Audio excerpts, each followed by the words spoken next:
बिस्मिल्लाहिर्रहमानिर्रहीम। सामीन व नाज़रीन, आज के इस वीडियो क्लिप के अंदर हम आपको वज़ू का मुकम्मल सुन्नत तरीक़ा बताएंगे। अल्लाह से दुआ है अल्लाह ताला हमें सही सही बयान करने की तौफ़ीक़ अता फ़रमाए और हम सब को उस पर अमल की तौफ़ीक़ अता फ़रमाए। वज़ू करने से पहले जिस बात का हमको ख्याल रखना ज़रूरी है वो है कि हम अपने कपड़ों को अच्छी तरह समेट कर वज़ू करने के लिए बैठें। बहुत सारे अहबाब ऐसे होते हैं जब वो वज़ू कर रहे होते हैं तो वज़ू करने के साथ साथ वो अपना आधा लिबास गीला कर लेते हैं, जो कि मुनासिब नहीं है। तो वज़ू की छींटों से माए मुस्तअमल से बचना ये ज़रूरी है।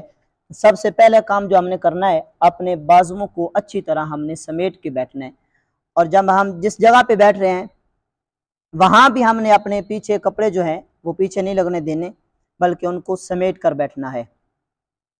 फिर उसके बाद हमने वज़ू के लिए इब्तिदा करनी है।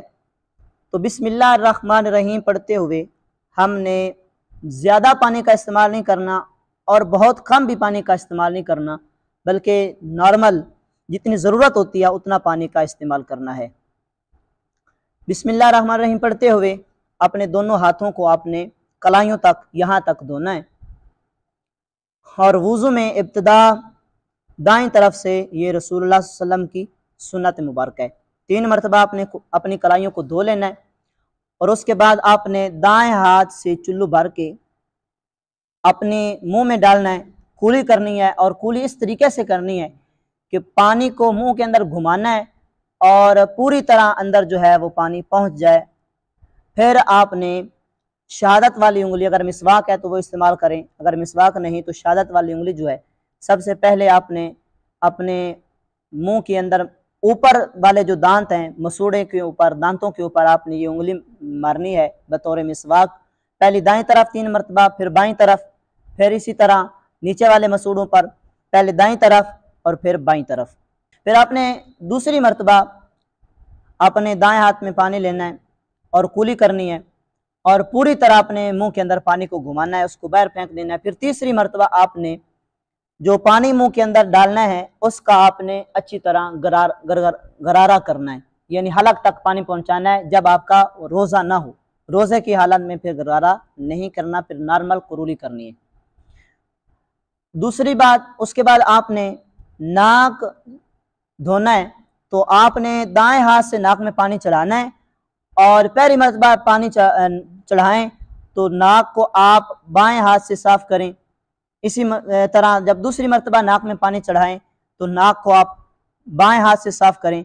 अगर अंदर से नाक को साफ करना है तो बाएं हाथ की ये जो छोटी छियांगली उंगली है इसको आप बतौर आला इस्तेमाल कर सकते हैं। उसके बाद 3 मरतबा नाक धोने के बाद नाक में पानी जो है वो कच्ची हड्डी तक पहुंचाना है, पीछे तक ले जाएं। उसकी वजह यह है, अगर आपका रोज़ा ना हो तो फिर पीछे तक पानी ले जाना है, अगर रोज़ा हो तो फिर नॉर्मल पानी पहुंचाना है नाक के अंदर, पीछे तक नहीं ले जाना ताकि रोज़ा ना टूट जाए। उसके बाद हमने वज़ू का पहला फरीज़ा अदा करना है। तो अपने दोनों चुल्लुओं में आपने पानी भरना है और पानी, बहुत सारे अहबाब पानी अपने चेहरे पर मारते हैं जिससे छींटे पड़ जाती हैं, जिस्म अपने पे पड़ जाती हैं, जो साथ बैठे होते हैं वज़ू करने वाले उन पर पड़ जाती हैं। तो ये मकरूह उलमा ने लिखा है, इसलिए इस चीज़ से बचना है।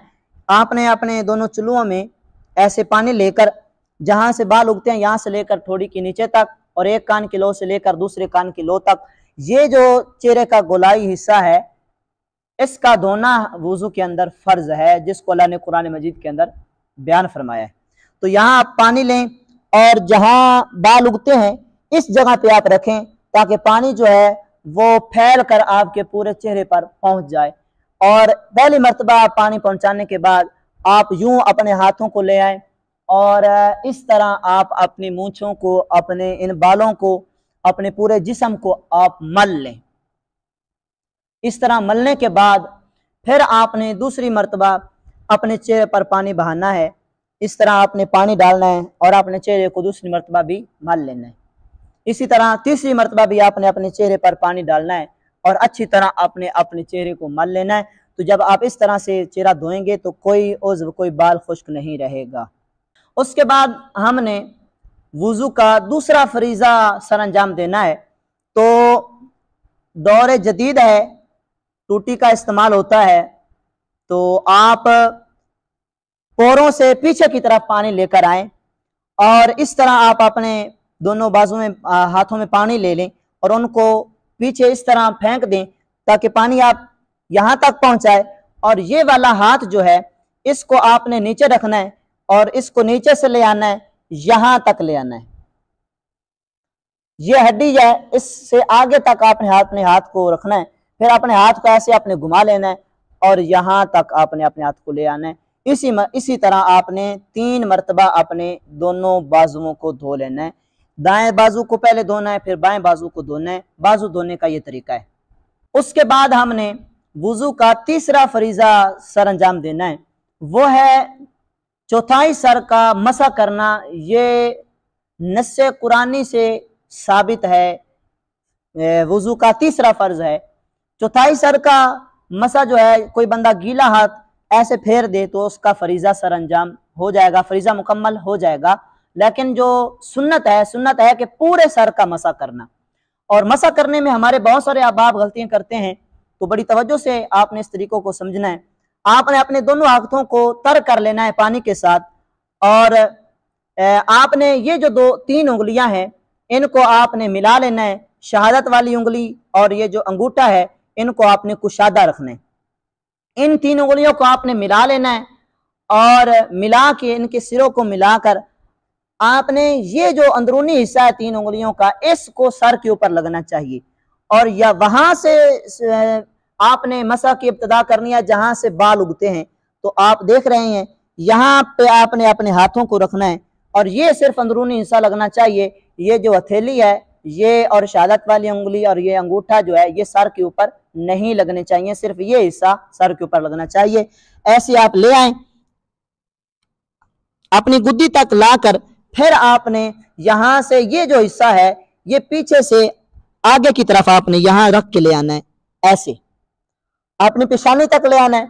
उसके बाद आपने अपनी शहादत वाली उंगलियों को कानों के सुराखों के अंदर दाखिल करना है और इस तरह पूरे कान का आपने अंदर से मसा करना है। उसके बाद ये अंगूठे हैं तो इनके अंदरूनी हिस्से को आपने अपने कानों की बाइक साइड पे ऐसे इन कानों का मसा कर लेना है अंगूठों के साथ। चाहे तो आप ऐसे कर सकते हैं, चाहे तो इसी पर इक्तफा कर सकते हैं।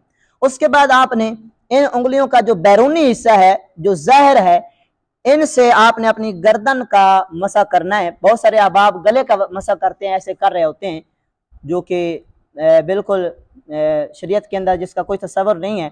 तो सबसे पहले आपने अपने दाएं हाथ का उंगलियों को आपने गर्दन पर रखना है और मसा करना है, फिर बाएं हाथ को आपने यहाँ रखना है, तो आपका मसा मुकम्मल हुआ। उसके बाद आपने अपनी उंगलियों का खिलार इस तरीके से करना है। आप यूं भी कर सकते हैं और यूं भी कर सकते हैं।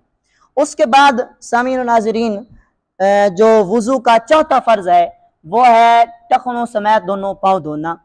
तो टखने समेत दोनों पाँव धोना, सबसे पहले दायां पाँव धोया जाता है।